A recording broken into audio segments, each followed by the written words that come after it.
Hello friends, कैसे हैं आप लोग। हमारे YouTube channel study with expert में आप सभी लोगों का स्वागत है।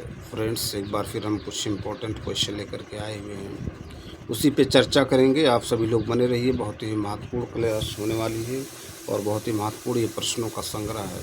ज़्यादा से ज़्यादा रिवीजन कीजिए, प्रैक्टिस कीजिए और अपना नोट्स बनाइए। जितना आप रिवीजन करेंगे, प्रैक्टिस करेंगे, उतना ही आपका कमांड होगा, क्वेश्चन पे अप्रोच होगी, है ना। इसीलिए ज़्यादा से ज़्यादा previous year question model paper को सॉल्व कीजिए। आज का जो टॉपिक है वो प्रीवियस ईयर के क्वेश्चन है, यूपी ट्रिपल एससी के जो साइंस प्रीवियस ईयर में पूछे गए हैं, उसी पे हम चर्चा करेंगे। तो चलिए टाइम को न वेस्ट करते हुए टॉपिक पे आते हैं। कह रहे हैं सुपरसोनिक स्पीड मापने का यूनिट क्या है, रिक्टर, हर्ट्स, मैक, नॉट। तो सुपरसोनिक स्पीड मापने का यूनिट मैक है ना। ये देखिए, इसकी व्याख्या मैक की दिया हुआ है। वह कौन सी भौतिक मात्रा जिसका आयाम m l के पावर 2 t के पावर -2 है, किया गया कार्य, संवेग, दबाव, बल। तो वो है किया गया कार्य। व्याख्या देखते हैं। कह रहे हैं किसी भौतिक राशि की प्रकृति की व्याख्या उसकी विमाओं द्वारा की जाती है। किसी भौतिक राशि की विमाएँ उन घातों या घातांकों को कहते हैं जिन्हें उस राशि को व्यक्त करने के लिए मूल राशियों पर चढ़ाना पड़ता है। यांत्रिकी में सभी भौतिक राशियों को विमाओं एल, एम और टी के पदों में व्यक्त किया जाता है। कार्य या ऊर्जा का आयामी सूत्र एम एल के पावर 2 टी के पावर -2 होता है। कुछ अन्य भौतिक राशियों के आयामी सूत्र है क्षेत्रफल एल के पावर 2, आयतन एल के पावर 3, वेग एल टी के पावर -1, त्वरण एल टी के पावर -2, बल एम एल टी के पावर -2, घनत्व एम एल के पावर -3 है। अगला प्रश्न, प्रकाश वर्ष किसके मापन की इकाई? हवाई जहाज की गति की। एक वर्ष में निर्वात में प्रकाश द्वारा चली गई दूरी की।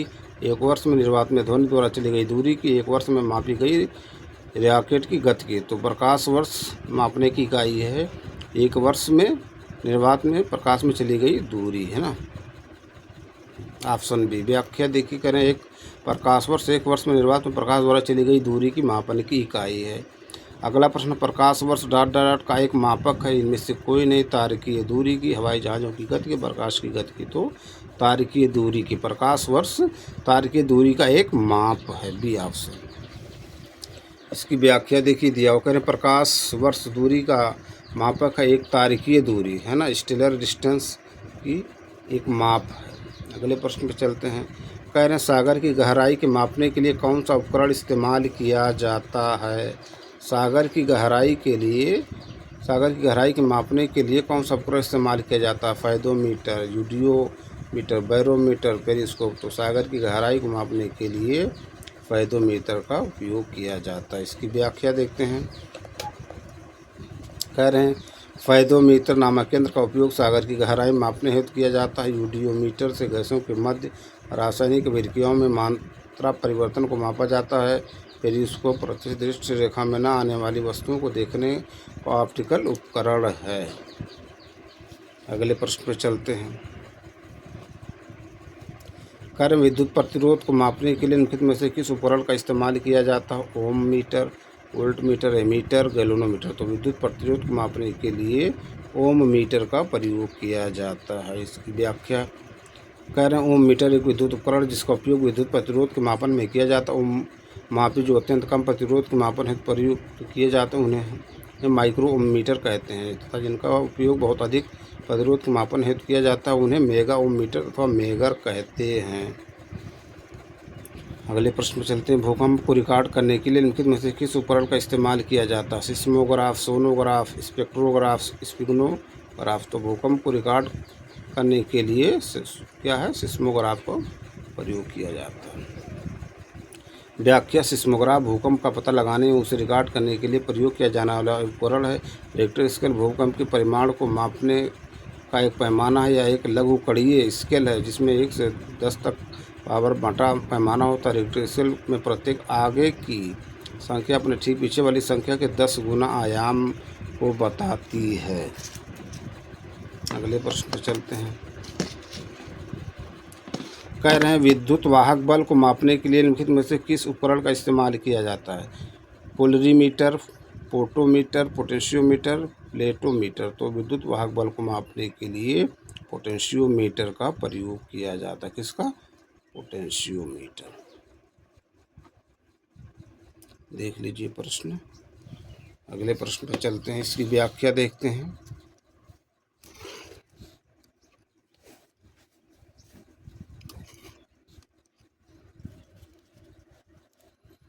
कह रहे हैं विद्युत वाहक बल ईएमएफ का मापन पोटेंशियोमीटर द्वारा किया जाता है। इस उपकरण के द्वारा दो सेलों के विद्युत वाहक बल की तुलना की जा सकती है तथा सेल के आंतरिक प्रतिरोध का भी मापन किया जा सकता है।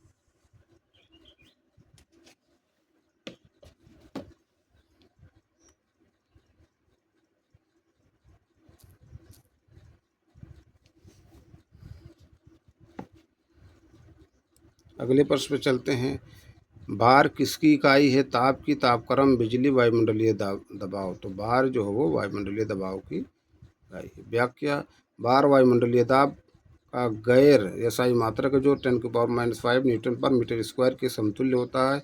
इसे एसआई मात्रक के रूप में पास्कल द्वारा परिभाषित किया जाता है। एक बार बराबर 10⁻⁻, एक बार इक्वल टू 10⁵ पास्कल। अगला प्रश्न, न्यूटन किसकी इकाई है? चाल, बल, आयतन, क्षेत्रफल। तो न्यूटन जो है वो बल की इकाई है। व्याख्या, न्यूटन बल की इकाई है ना। चाल का मात्रक मीटर पर सेकंड, क्षेत्रफल का मात्रक मीटर स्क्वायर और आयतन का मात्रक मीटर क्यूब है। अगले प्रश्न पर चलते हैं, चुंबकीय प्रेरण का एसआई मात्रक क्या है? Poised, Tesla, dioptre, candela. तो चुंबकीय प्रेरण का एसआई मात्रक है टेस्ला। व्याख्या देखते हैं, करें चुंबकीय प्रेरण का एसआई मात्रक टेस्ला होता है। चुंबकीय प्रेरण का प्रतीक बी जबकि टेस्ला का प्रतीक टी होता है। डायोप्टर लेंस की प्रकाशीय शक्ति का मात्रक है। डायोप्टर बहुत पूछा गया है। अगला प्रश्न, निम्नलिखित में से कौन सी भौतिक राशि अन्य से भिन्न है? कार्य, गतिज ऊर्जा, बल, स्थिति ऊर्जा। तो ये बल है क्योंकि सदिश राशि बागी अदिश। व्याख्या देखते हैं, कह रहे हैं भौतिक राशियों को सामान्यतः दो भागों में विभक्त करते हैं। प्रथम अदिश राशि और द्वितीय सदिश राशि। अदिश राशियों के निरूपण के लिए केवल परिमाण की आवश्यकता होती है, दिशा की नहीं। जबकि सदिश राशियों के निरूपण के लिए परिमाण के साथ साथ दिशा की भी आवश्यकता होती है। ऊर्जा, गति जो कार्य अदिश राशियाँ, जबकि बल, वेग तथा त्वरण सदिश राशियाँ हैं। अगले प्रश्न पर चलते हैं, कह रहे निम्न में से कौन सी अदिश राशि है? कार्य, वेग, बल, त्वरण। तो कार्य जो है वो अदिश राशि। अगला प्रश्न, कार्य तथा ऊर्जा की इकाई क्या है? Joule, ampere, kilogram, metre. तो कार्य तथा ऊर्जा की इकाई जूल। व्याख्या देखते हैं, कार्य बराबर बल गुणे विस्थापन, बल न्यूटन, विस्थापन मीटर, न्यूटन मीटर। हाँ, न्यूटन मीटर को जूल भी कहते हैं ना। व्याख्या इसमें कह रहे हैं किसी वस्तु के कार्य करने की क्षमता को उस वस्तु की ऊर्जा कहते हैं तथा इसका मात्रक भी जूल होता है। विद्युत धारा का मात्रक एम्पियर, द्रव्यमान का मात्रक किलोग्राम और लंबाई का मात्रक मीटर है। अगले प्रश्न पे चलते हैं, ऊर्जा का एसआई इकाई क्या है? ऊर्जा का एसआई इकाई क्या है? Newton, joule, kilowatt, horse power. तो ऊर्जा का एसआई इकाई जूल है। व्याख्या, अगला प्रश्न, आर्द्रता किससे मापी जाती है? Hydrometer, barometer, hygrometer, thermometer. तो आर्द्रता जो है वो हाइग्रोमीटर से मापी जाती है। कह रहे हैं हवा में आर्द्रता मापने के लिए हाइग्रोमीटर का प्रयोग किया जाता है। हाइग्रोमीटर दरों जल के तुलनात्मक घनत्व का मापन करने वाला यंत्र है। अगले प्रश्न पर चलते हैं, कह रहे हैं 1 हॉर्स पावर बराबर होता है 750 वाट, 800 वाट, 700 वाट, 746 वाट।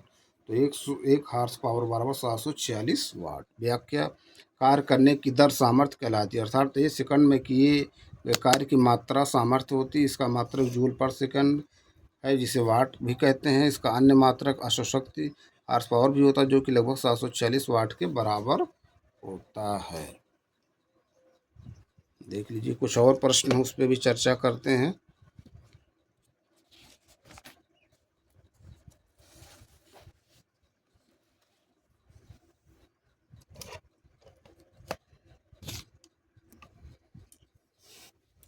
कह रहे हैं निम्नलिखित में से शक्ति का मात्रक कौन सा है? जूल, जूल पर सेकंड, जूल सेकंड, किलोवाट, घंटा। तो शक्ति का मात्रक जूल पर सेकंड है ना।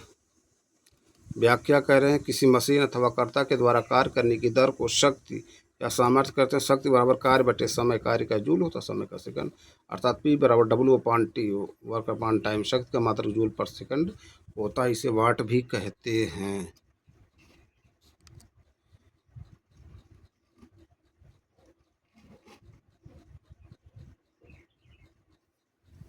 अगले प्रश्न पर चलते हैं, निम्नलिखित में से कौन सी राशि का मात्रक जूल नहीं है? आंतरिक ऊर्जा, कार्य, ऊष्मा, सामर्थ्य। जूल नहीं तो सामर्थ्य, है ना। व्याख्या कह रहे हैं, कार्य करने की दर को शक्ति या सामर्थ्य कहते हैं। यदि कोई व्यक्ति टी समय में डब्ल्यू कार्य करता है तो पी इक्वल डब्ल्यू अपान टी, इसका मात्रक वाट है। अगले प्रश्न पर चलते हैं, 1 वाट घंटा किसके बराबर? 2400 जूल, 2200 जूल, 3200 जूल, 3600 जूल। तो 1 वाट घंटा 3600 जूल के बराबर। व्याख्या, 1 किलोवाट बराबर 1000 वाट, एक अशोक द्वारा 740 वाट। 1 वाट सेकंड बराबर 1 वाट गुणा 1 सेकंड 1 जूल। 1 वाट घंटा कार्य पर वाट घंटा कार्यपान ऊर्जा का मात्रक है ना, कार्य का और ऊर्जा का। 1 वाट घंटा बराबर 3600 जूल। अगले प्रश्न पर चलते हैं, करें जड़त्व आघूर्ण का मात्रक किलोग्राम पर मीटर की पावर -5 न्यूटन सेकंड, किलोग्राम पर मीटर स्क्वायर मीटर पर सेकंड।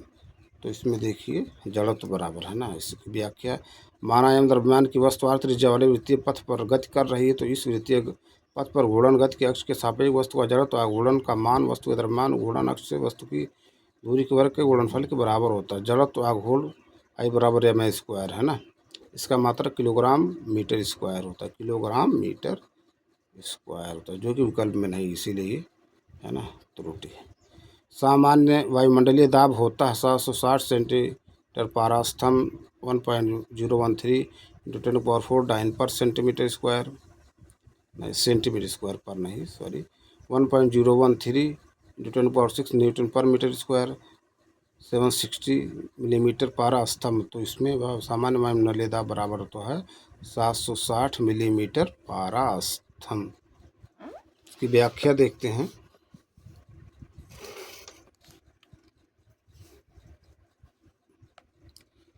कह रहे हैं वायुमंडलीय दाब का अर्थ किसी भी दिए गए स्थान और समय पर वहाँ की हवा के स्तंभ का भार है। वायुमंडलीय दाब को बैरोमीटर की सहायता से मापा जाता है। समुद्र तल पर सामान्य वायुदाब का मान पारे के 76 सेंटीमीटर या 1.013 × 10⁵ न्यूटन पर मीटर स्क्वायर या 1.013 बार या 760 मिलीमीटर के बराबर होता है। अगले प्रश्न पर चलते हैं, शरीर द्रव्यमान सूचकांक बॉडी मास इंडेक्स BMI की गणना के द्वारा की जाती है। ऊंचाई पर मीटर, ऊंचाई मीटर में, वजन किलोग्राम में, ऊंचाई मीटर स्क्वायर वजन किलोग्राम में, ऊंचाई सेंटीमीटर स्क्वायर वजन किलोग्राम में, वजन किलोग्राम में, ऊंचाई मीटर स्क्वायर में। तो ये में BMI है ना, वजन किलोग्राम में, ऊंचाई मीटर स्क्वायर में है ना। BMI बॉडी मास इंडेक्स है ना, क्या होता है BMI देख लीजिए। किसी व्यक्ति के शरीर का द्रव्यमान सूचकांक की गणना करने के लिए उस व्यक्ति के वजन किलोग्राम को उसके ऊंचाई के वर्ग में विभाजित कर देते हैं। शरीर द्रव्यमान सूचकांक वजन किलोग्राम, ऊंचाई वर्ग मीटर स्क्वायर। कुछ और प्रश्न उस पर चर्चा करते हैं। यांत्रिकी से संबंधित प्रश्न है, किससे? यांत्रिकी से संबंधित प्रश्न। कह रहे हैं निम्नलिखित में से कौन सा विकल्प क्लास 2 लीवर का उदाहरण है? व्हील बैरो, फोर्सेप्स, टांग्स, नाइफ। तो ये है व्हील बैरो। व्याख्या करें, व्हील बैरो सरौता, नट क्रैकर आदि द्वितीय श्रेणी के लीवर के उदाहरण हैं। द्वितीय श्रेणी के लीवर वे लीवर हैं जिनमें भार बंद में आयाम तथा आलम किनारे होते हैं। अगले प्रश्न में चलते हैं, नींबू निचोड़ने की मशीन ... है। प्रथम श्रेणी का उत्तोलक, द्वितीय श्रेणी का उत्तोलक, तृतीय श्रेणी का उत्तोलक कोई नहीं, तो ये द्वितीय श्रेणी का उत्तोलक। देख लीजिए व्याख्या है ना। प्रश्न इस तरह से भी पूछे जा रहे हैं।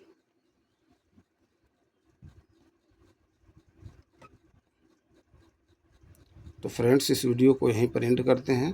हम अपने अगली वीडियो में फिर मिलेंगे कुछ नए प्रश्न, नए टॉपिक के साथ। आप लोग ज़्यादा से ज़्यादा हमारे YouTube channel study with expert को लाइक कीजिए, शेयर कीजिए, सब्सक्राइब कीजिए और ज़्यादा से ज़्यादा आप लोग रिवीजन कीजिए, प्रैक्टिस कीजिए और अपना नोट्स बनाइए। Thank you friends.